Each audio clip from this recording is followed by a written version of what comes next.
নমস্কাৰ বন্ধুসকল, আপোনালোকৰ বাবে লৈছোঁ নতুনকৈ এটা চাকৰি আপডেট। চাকৰিটো লৈছে আপোনাৰ অসম চৰকাৰ PWD ফালৰ পৰা, য'ত নেকি আপোনালোকৰ ইয়াতে এছিষ্টেণ্ট আৰ্কিটেক্টৰ তেনেকৈ পষ্ট মুকলি কৰি আছে। টোটেল পষ্টৰ সংখ্যা আপোনালোকৰ 4টা পদ মুকলি কৰা হৈছে। আৰু এপ্লাই প্ৰচেছখিনি আপোনালোকে অনলাইন এপ্লাই কৰিব লাগিব।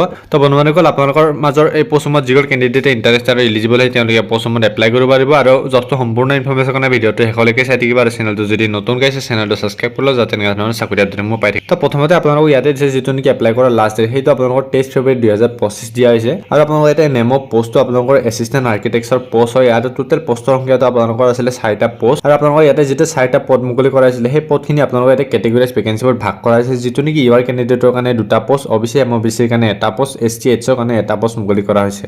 আৰু আপোনালোকৰ ইয়াতে নেম অফ ডিপাৰ্টমেণ্টটো আপোনালোকৰ হৈছে public work building and national highway ডিপাৰ্টমেণ্টৰ ফালৰ পৰা পদ মুকলি কৰা হৈছে।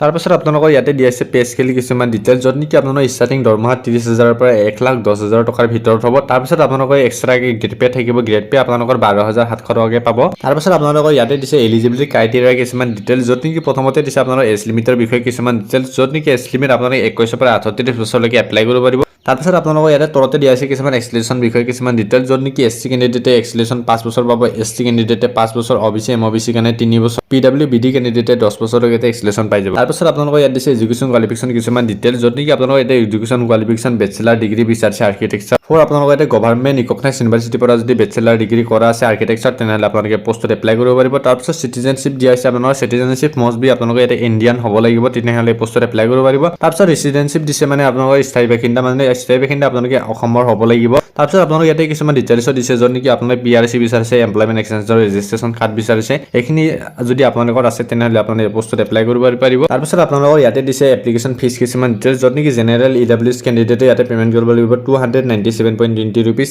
SC ST OBC কেণ্ডিডেটসকলে ইয়াতে পে'মেণ্ট কৰিব 197.20 ৰুপিজ, BPL যিসকল কেণ্ডিডেটৰ আছে তেওঁলোকে ইয়াতে 47.20 ৰুপিজ এটা পে'মেণ্ট কৰিব লাগিব, PWBD কেণ্ডিডেটে ইয়াতে 47.20 ৰুপিজ এটা পে'মেণ্ট কৰিব লাগিব। পে'মেণ্ট মেথডখিনি আপোনালোকে এটা অনলাইন পে'মেণ্ট কৰিব লাগিব। দিছে কিছুমান ইম্পৰ্টেণ্ট ডেটছৰ বিষয়ে, য'ত নেকি আপোনালোকৰ অনলাইন এপ্লিকেশ্যন ষ্টাৰ্টিং ডেট, মানে অনলাইন এপ্লিকেশ্যন ফৰ্মখন আপোনালোকে 24 জানুৱাৰী 2025 পৰা ইয়াতে অনলাইন হৈ গৈছে। তাৰপিছত আপোনালোকৰ ইয়াতে এপ্লাই কৰা যিটো নেকি লাষ্ট ডেট, সেইটো আপোনালোকৰ 23 ফেব্ৰুৱাৰী 2025 দিয়া হৈছে। তাৰপিছত আপোনালোকৰ লাষ্টৰ মানে ইয়াতে দিয়া হৈছে কিছুমান ইম্পৰ্টেণ্ট ৱেবছাইটৰ লিংক। প্ৰথমে দিয়া হৈছে আপোনালোকৰ অনলাইন এপ্লিকেশ্যন ফৰ্মখনটো, আপোনালোকে ক্লিক হেয়াত গ'লে আপোনালোকে ইয়াতে ৰেজিষ্টাৰ কৰি আপোনালোকে লগইন কৰি পষ্টসমূহ এপ্লাই কৰিব পাৰিব।